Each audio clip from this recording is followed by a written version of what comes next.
Let's pair this goat cheese tart with Victory's Berry Monkey Fruited Sour Tripel.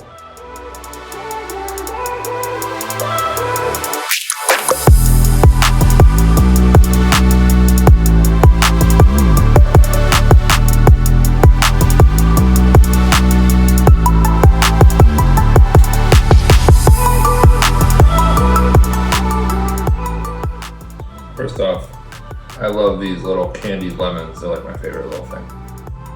Let's take a big bite. Yeah, it pairs.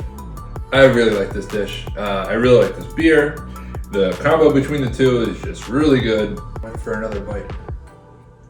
You have the tanginess from the candy lemons that bring out like the sour properties in the beer. The goat cheese kind of like anchors everything down, kind of balances everything out.